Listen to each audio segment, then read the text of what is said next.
जय हिंद दोस्तों, आप सबका स्वागत है आपके अपने YouTube चैनल पे। तो जैसे कि आप जानते हैं कि अभी कोरोना वायरस का इशू चल रहा है। मार्केट में कई लोकेशंस अभी टोटली बंद भी हैं और कई लोकेशंस पे लिमिटेड टाइम पीरियड के लिए दुकानें ओपन की जा रही हैं। तो दोस्तों अभी आप घर पे बैठे हैं तो आप अपनी पुरानी कलेक्शन चेक कीजिए ना।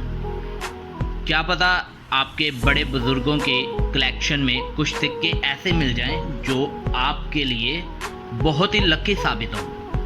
कहते हैं ना कि पुराने लोग उसे खजाना कहते थे कि हमारे खजाना हमने संभाल के रखा हुआ है। तो वो खजाना क्या पता आप लोगों के लिए लाभदायक हो।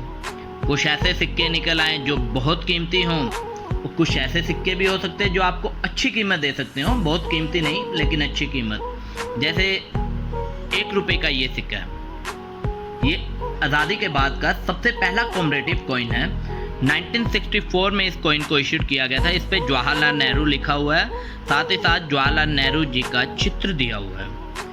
ये कॉइन 10 ग्राम का कॉपर निकल धातु में 1964 में 1889 और 1964 इस पे मेंशन किया हुआ है। बॉम्बे और कलकत्ता मिंट में इस कॉइन को इशूड किया गया। इस कॉइन को कॉमन कॉइन्स में काउंट किया जाता है, यानी इस कॉइन को रेयर कॉइन्स में नहीं काउंट किया जाता, लेकिन फिर भी पुराना है, सबसे पहला इशू रहा है। इसलिए इस कॉइन्स की जो वैल्यू है यूएनसी कंडीशन में आज की तारीख की 100 रुपीज़ से लेके 150 रुपीज़ है। तो दोस्तों 1 रुपये का अगर सिक्का आपको 150 रुपये तक दिला सकता है, तो आप खुद सोचिए कि आपके पास अगर ऐसे सिक्के कलेक्शन में अवेलेबल हों, कंडीशन चाहे कैसी भी हो, आपको मोल तो मिलेगा ही ना।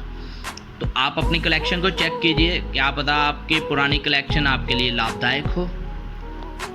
कॉमरेटिव कॉइन्स में ये है दूसरा इशू, जो कि महात्मा गांधी की इमेज के साथ दिया हुआ है। साथ ही साथ ये कॉइन्स 1969 में इशूड किया गया है। इस पे लिखा हुआ है 1869 टू 1948। ये कॉइन्स कॉमन कॉइन्स में काउंट होता है, लेकिन जैसे मैंने आपको बताया कि स्टार्टिंग के कॉइन्स है, 10 ग्राम का वजन है, निकल धातु में इस कॉइन को बनाया गया है।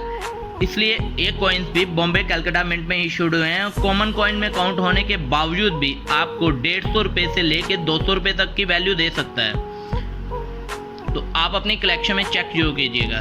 तो जरूरी नहीं है कि आपको पुराने सिक्के हज़ारों लाखों रुपये दिलाए, पर ऐसा भी नहीं है कि आपको कुछ मोल नहीं मिलेगा। हाँ, उनको कॉइन्स को क्लीन करने की कोशिश मत कीजिएगा। क्लीन करने का एक प्रोसीजर होता है, वो मैंने ऑलरेडी अपनी वीडियोस में शेयर किया हुआ है। उसी प्रोसीजर से उसे क्लीन कीजिएगा। आइदर आप अपने कॉइन्स की लुक को ख़राब कर लेंगे और कॉइन्स के ऊपर छोटे छोटे डार्क सर्कल पड़ जाएंगे, जिससे कि कॉइन्स की वैल्यू अगर आपको 100 रुपये भी मिलनी होगी ना, 0 मिलेगी। इसलिए अपने कॉइन्स को जैसी कंडीशन है वैसी कंडीशन में रखें, ज़्यादा बेटर है। ये है दोस्तों 1 रुपये का आज़ादी के पहले का लास्ट सिक्का है। 1947 में इस कॉइन को इशूड किया गया। यहाँ पे आप देख सकते हैं 1 रुपया, 1 रुपये उर्दू में भी लिखा हुआ है, और इस पे बंगाल द टाइगर का चित्र दिया हुआ है और जॉर्ज 6 किंग एम्पियर मेंशन किया हुआ है, साथ में उसका चित्र दिया हुआ है। इसकी मैंने प्राइस इंफॉर्मेशन पहले ही शेयर की हुई है। ये कॉइन्स बॉम्बे और लाहौर मिंट में इशूड किया गया है।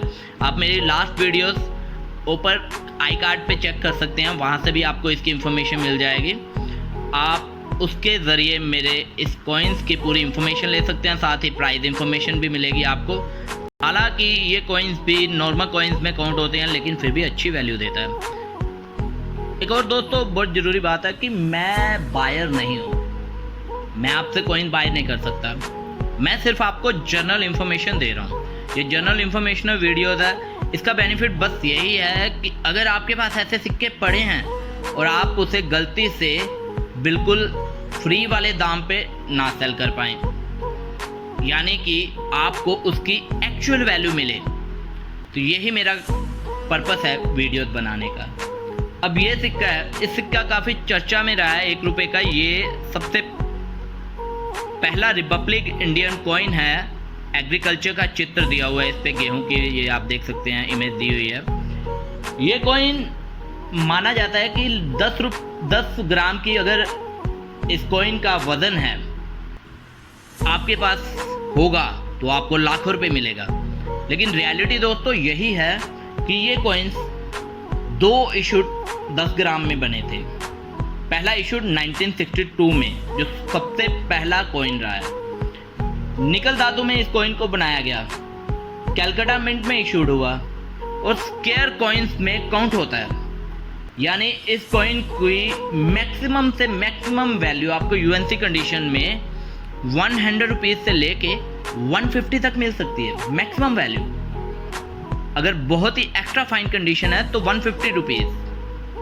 अगर आपके पास 1970 का ये कॉइन पड़ा है, 1970 का, तो इस कॉइन्स को बॉम्बे मिंट में बनाया गया हुआ कॉइन है, रेयर कॉइन्स में काउंट किया जाता है।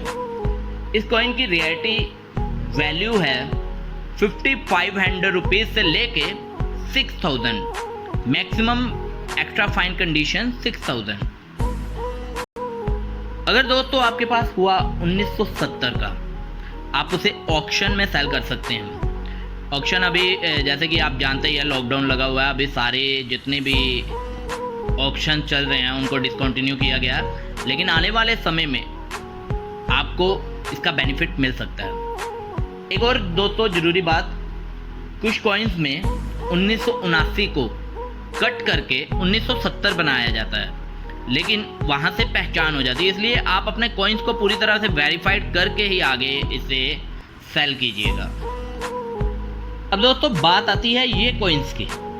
ये कॉइन 8 ग्राम वजन में, जो पहले 2 मैंने आपको बताए थे वो 10 ग्राम के थे, ये कॉइन्स 8 ग्राम वजन में बनाए गए 1975 से लेकर 1982 तक। और ये नॉर्मल कॉइन है, यानी कि कॉमन कॉइन। इस कॉइन की यूएनसी कंडीशन में बहुत ही बढ़िया कंडीशन होगी तो आपको 20 रुपये मिलेंगे, आइदर 10 रुपये से लेके 20 रुपीज़ तक की इसकी वैल्यू है। तो ये था दोस्तों आज का मेरा करेंसी ज्ञान।